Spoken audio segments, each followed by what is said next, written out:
Hi, my name is George Fensky, and I'm going to be talking to you about the historical aspects of Under Armour and how it's become known as a very prominent organization in the sports world today. Starting with the beginning of the history of Under Armour, the history hasn't been very long. It's been a very short time that Under Armour has been around, but the history has been very deep and has grown a lot in the last 20 years. Kevin Plank is a big part of this. Kevin Plank showed characteristics of ambition, innovation, and pursuit of a dream.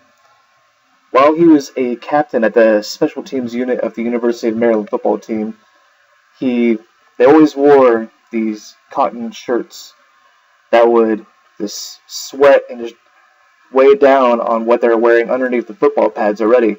And so, after 2 days, they found this to be very unbearable.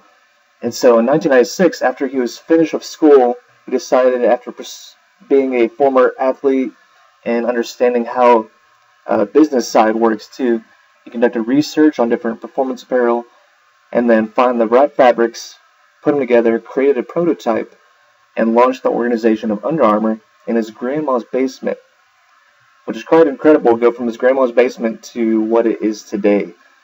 And so, being the passionate entrepreneur that Kevin Plank was, he didn't spend actually much time in his grandmother's basement, though. He spent a lot of time on the road trying to sell the positives of all of his apparel to various locker rooms and sports organizations. Kevin Plank even said himself, it was all about making yourself bigger than you were. My first goal was getting athletes to believe in the fact they needed an alternative to a basic cotton t-shirt. The way you do that is with a great product, but you also do it with influencers. And so he tried to find those influencers, and one big one came at Georgia Tech. When he went to visit Georgia Tech, he showed them the performance apparel, and they were astounded by it. They loved it, and so they requested 350 new Under Armour t-shirts from him, but Plank only had 60 in the trunk of his car, and so he realized this is something bigger than he must have ever thought of or dreamed of before. And so he saw this as a possible financial success and decided that he was going to pursue this in a much bigger fashion. And he has become, because of this, a great example for entrepreneurs around the world today, and that you can exceed any expectations that you have with new innovative ideas. Now, going to look at Under Armour throughout the years. In 1997, Under Armour created the Cold Gear fabric. The Cold Gear fabric was just to keep athletes warm and dry while also feeling light and not dragged down by heavier sleeves that you would normally wear in cold weather. In 1998, because of the growth of Under Armour, he officially moved out of his grandma's basement and moved into a new headquarters in Baltimore, Maryland. In 1999, Warner Brothers contracted them to be a part of the movies Any Given Sunday and The Replacements as part of this showing their apparel, and we thought the movie company thought it looked great in their films and thought it would be a great contract to go with. In 2003, they had their first TV commercial where the slogan "Protect This House" was created and is now a part of our generation as we remember today. 2009, the Recharge suit was created.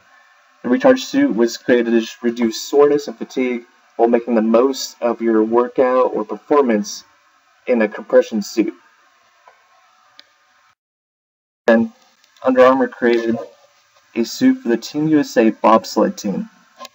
The Team USA bobsled team wore these so to keep their body warm, dry, and compressed as they had a great range of motion for their sport.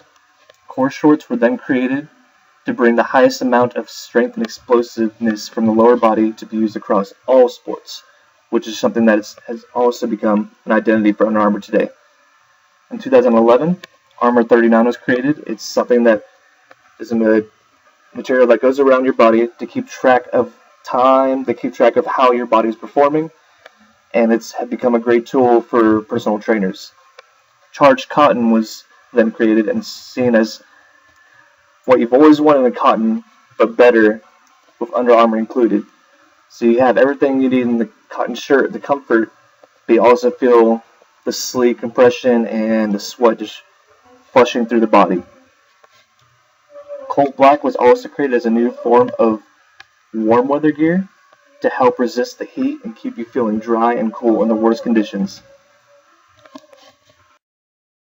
2012, there was the Highlight cleat created, was supposed to be a cleat that was not heavy but great for football, so you wouldn't hurt your ankles and had great comfort.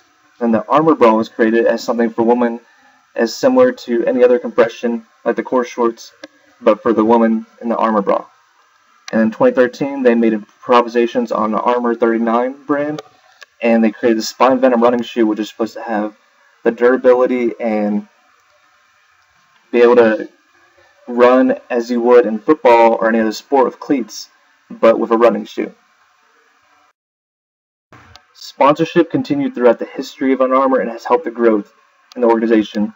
Various athletes that have been sponsored are Bryce Harper of the Washington Nationals, Tom Brady of the New England Patriots, Cam Newton of the Carolina Panthers, Olympic swimmer Michael Phelps, Olympic snowboarder and Olympic skiers Lindsey Jacobellis and Lindsey Vonn, pro golfer Hunter Mahan, Under Armour's very own UFC George St. Pierre, and then also sponsorship in the media with the Friday Night Lights TV show Dillon Panthers and the Gotham Rogues in the movie The Dark Knight Rises and The Dark Knight. In the end, one of the latest slogans has been "The future is now," and it's something that's very evident and can be seen in the growth of Under Armour. Thank you. If you need to contact me, here's my email below. Okay, we have Under Armour and governance and its organizational structure. My name is Matt McKinney, and I did the part on governance. Under Armour has a simple structure. It's pretty basic. It has a CEO, and he pretty much controls everything. So a simple structure, I put it's defined as, it's the top manager controlling his employees. So Kevin Plank is the CEO of Under Armour. He pretty much runs the whole business. He founded it.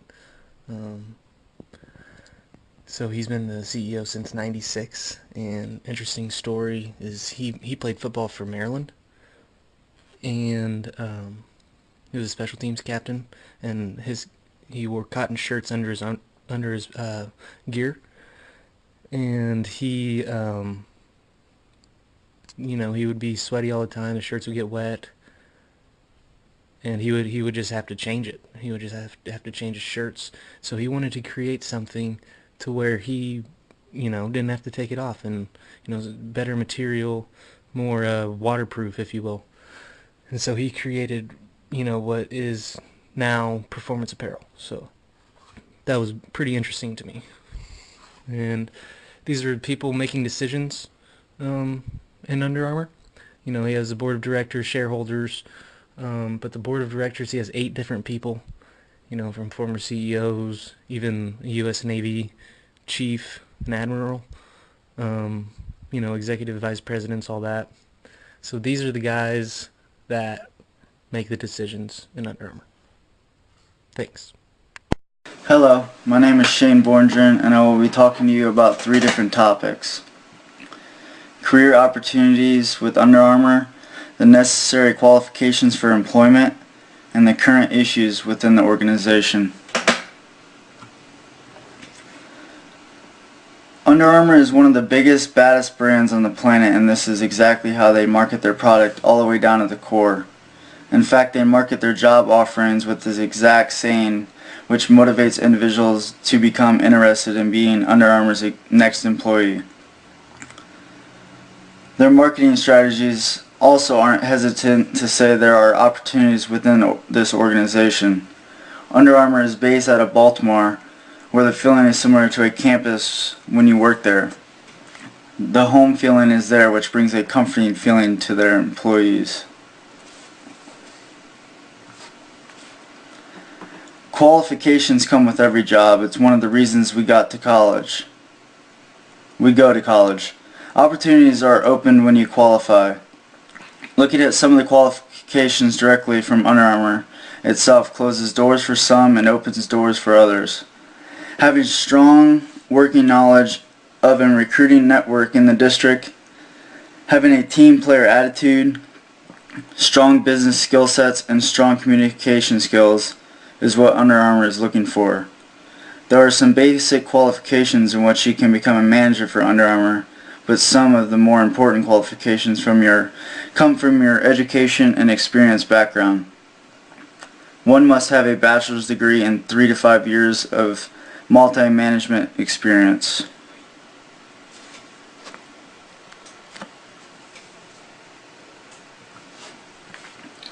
Being a young adult that is beginning in the workforce may find it difficult to find such experience from the start. However, Under Armour is very clear on their loyalty to their customers. Opportunity is available. By spending some time at a lower position with Under Armour, it makes it much easier for one to move up into a manager position. Because of their customer loyalty, the opportunities are endless, which strengthens Under Armour as a whole. Under Armour is a very strong company and is very successful, but even with such success comes along with issues for a manager to manage. A big issue with Under Armour is the competitive market. As a manager for Under Armour, it's a motive to push Under Armour into success. Nike is one that causes many issues for the organization. Sports teams and leagues have contracts with such brands, and bringing Under Armour into dominance is one issue managers can't seem to conquer. Nike is too strong and is a supplier to too many professional leagues.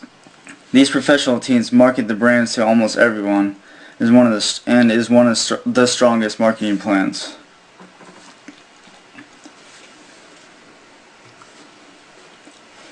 With Nike being the biggest supplier to these professional leagues, it takes away a big portion of the marketing from Under Armour. Under Armour is very strong and has a very large customer base, but Under Armour's goal isn't to sit in second place. They want to overcome that barrier, and managers work for the success. But for right now, this is an issue that cannot be overtaken. That concludes the topics of Under Armour's career opportunities, qualifications for employment, and current issues within the company. If there are any questions, please don't hesitate to contact me at the email address located at the bottom of the page. Thank you.